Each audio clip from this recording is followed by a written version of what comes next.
In our gospel for today, Jesus speaks of love. He speaks about love because Jesus is love. Anyone who loves, therefore, loves and follows Jesus.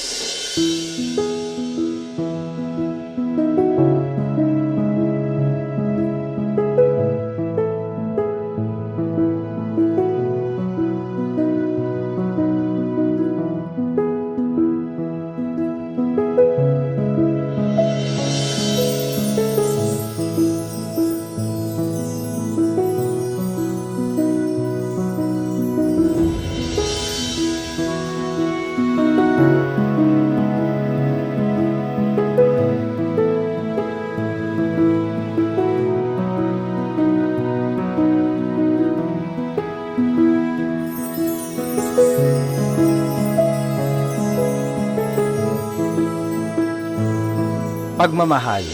Maraming kahulugan at kahalagahan ang salitang pagmamahal.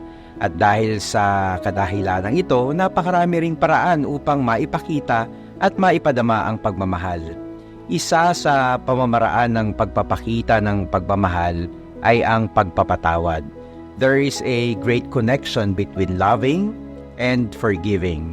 Marahil sa krisis na pangpinansyal sa ating bansa ngayon, magiging madali na unawain na ang pagmamahal ay pagpapatawad din.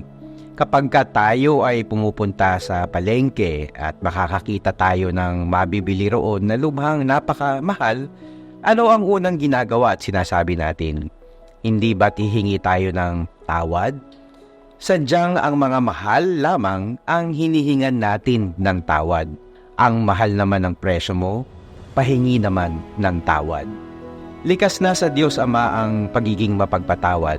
Araw-araw tayo'y nagkakasala. Ngunit sa kabila ng lahat, nariyan ang Panginoon, walang sawa sa pagtawag sa atin. Handang umintindi, handang magpatawad, dahil handa ang Panginoon na magmahal sa atin. Mahal, patawad naman. Kung mahal, tumawad. Kung mahal mo, magpatawad ka. Lubos ang pagmamahal na ipinakita sa atin ng Panginoon nang ipadala niya sa atin ang kanyang kaisa-isang anak. Nagkatawang tao, nasaktan, nagpakasakit, namatay para sa atin. Lahat ng ito ay kanyang naranasan upang tayo lamang ay mabigyan ng tawad. Iyan ang lubos na halimbawa at pagpapakita ng pagmamahal at pagpapatawad. The Gospel for today speaks of Jesus commanding us to love.